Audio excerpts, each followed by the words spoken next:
Assalamualaikum warahmatullahi wabarakatuh. Kembali bersama saya Dimas.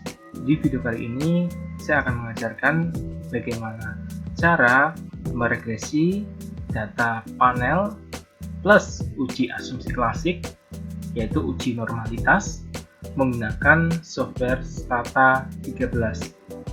Pada contoh kasus ini, saya ingin meneliti pengaruh produksi yang saya konotasikan dengan X1 dan distribusi yang saya konotasikan dengan X2 terhadap penjualan, yaitu Y, atau saya konotasikan dengan Y di 4 perusahaan, yaitu Samsung, Xiaomi,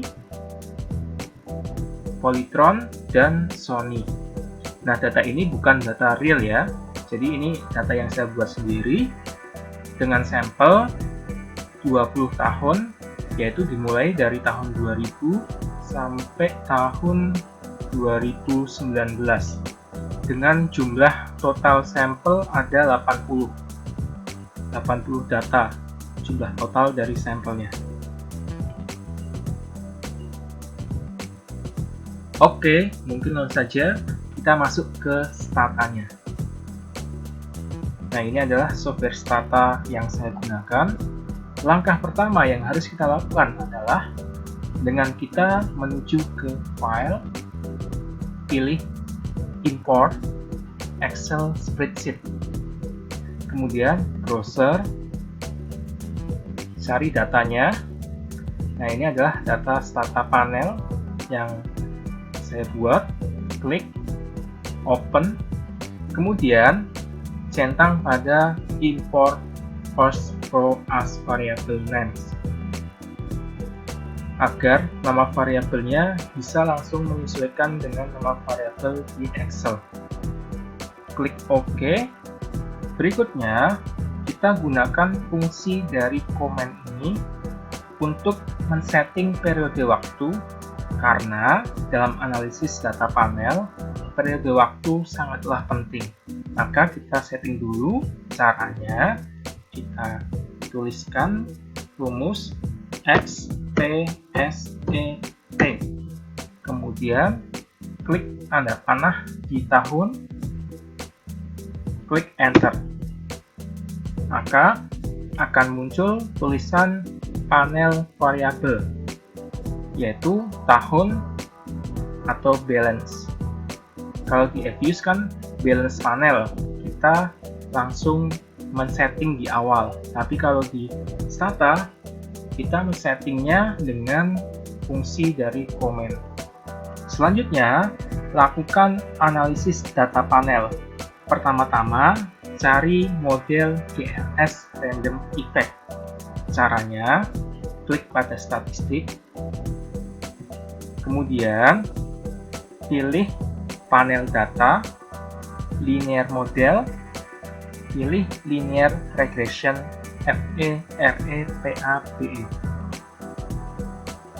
Pilih pada dependent variable dengan variable dependentnya. Variable dependent saya adalah Y atau penjualan. Kemudian independent variable, masukkan atau pilih dengan independent variable. Independent variable saya X1-nya produksi, kemudian X2-nya distribusi.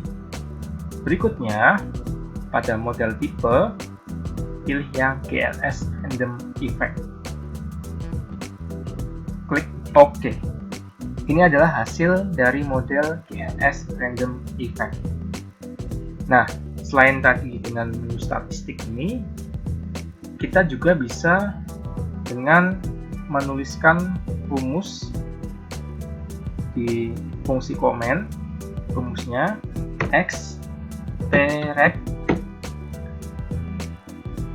kemudian tanda panah di variabel dependent, variabel independent, dan variabel independent. Klik Enter, maka hasilnya sama dengan kita melakukan analisis melalui statistik atau melalui menu statistik ini. Berdasarkan hasil output ini, perlu kita perhatikan pada asumsi random effect. nilai dari R square, ini ya, R square itu RSQ yang overall, nilainya sebesar 0,7565 atau sebesar 75,65%, dan sisanya sebesar 24,35% itu dipengaruhi oleh variabel di luar model. Sementara untuk nilai signifikansi antar variabel menunjukkan nilai yang di bawah tingkat alfa 0,05. Nah, ini ya dapat dilihat dari nilai P lebih besar dari Z. Nah, nilainya untuk X1 produksi 0,000, untuk X2 distribusi 0,000, dan konstantanya 0,03. Nilai ini masih di bawah tingkat alfa 0,05. Artinya, seluruh variabel signifikan dan seluruh variabel memiliki nilai yang positif. Hal ini ditunjukkan dari nilai koefisiennya, yaitu untuk X1 0,1100955, X2 0,3033932. Ini nilainya positif semua, kecuali di konstanta. Nah, di konstanta ini kita tidak perlu melihatnya juga tidak apa-apa, jadi kita lihat di variabelnya saja. Signifikan, ini signifikan dan positif. Setelah kita melihat model GLS Random Effect, langkah berikutnya kita lihat model ML Random Effect. Caranya sama tadi, kita bisa melalui fungsi komen atau kita bisa melalui menu statistik. Nah, saya akan melalui menu statistik saja agar praktis. Klik statistik, pilih yang panel data, linear model, kemudian linear regression. Kita ganti di model tipe dengan ML Random Effect. Klik OK, maka hasilnya seperti ini. Pada model ini, hipotesanya jika nilai LRC2 untuk ML Random Effect lebih kecil dari nilai wall C2 dari GLS Random Effect, maka yang dipilih ML Random Effect. Sebaliknya, jika nilai LRC2 dari ML Random Effect lebih besar dari nilai wall C2 dari GLS Random Effect, maka yang dipilih GLS Random Effect. Nah, berdasarkan hasil ini, kita lihat pada nilai LRC2 atau LRC2, yaitu nilainya sebesar 113,02 atau 113,02. Nilai ini kita bandingkan dengan nilai wall C2 dari hasil GLS Random Effect. Jadi kita bandingkan dulu. Saya tuliskan untuk nilai LRC itu hasilnya 113,20. Untuk wall C nilainya ini ya, saya kembali ke hasil dari GLS Random Effect. Nah, ini wall C 239,26. 239,26. Nah, kita bandingkan 113,20 dengan 239,29. Itu lebih besar 239,29. Maaf ya, ini salah, tandanya salah, lebih besar. Jadi 113,20 itu lebih kecil dari 239,29, atau kalau kita balik 239,29 lebih besar dari 113,20, yang mana di sini untuk 113,20 adalah nilai dari LRC, kemudian untuk nilai 239,29 adalah nilai dari WALC, sehingga dapat disimpulkan bahwa ML regression atau ML random effect lebih baik daripada GLS random effect. Selanjutnya, kita lihat dari model peak effect. Nah, kita menuju ke statistik, kemudian pilih panel data, linear model, linear regression. Ganti dengan peak effect. Klik OK. Ini adalah hasil dari model peak effect. Hipotesanya, jika nilai R-square effect lebih kecil dari nilai R-square GLS random effect, maka yang dipilih GLS random effect. Namun sebaliknya, jika nilai R-square peak effect lebih besar dari nilai R-square GLS random effect, maka yang dipilih peak effect. Nah, berdasarkan hasil output ini menunjukkan nilai R-square, ini ya, RSI yang overall itu sebesar 0,7552. Saya tulis saja di sini R-square untuk peak effect ya, nilainya 0,7552. Lalu kita bandingkan dengan nilai dari R-square GLS random effect. Nah, nilai R-square GLS random effect itu sebesar, saya scroll ke atas lagi, 0,7565. RSI GLS nilainya 0,7565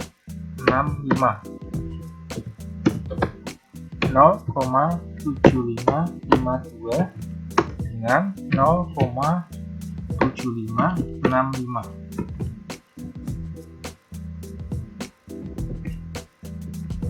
Maka di sini kita lihat ya, untuk angka di belakang koma yang lebih besar itu adalah nilai dari R-square GLS, yaitu sebesar 0,7565. Untuk yang peak effect 0,7552. Artinya GLS lebih besar dari peak effect, atau kalau kita balik, peak effect lebih kecil dari GLS. Artinya model GLS atau GLS random effect lebih baik daripada peak effect.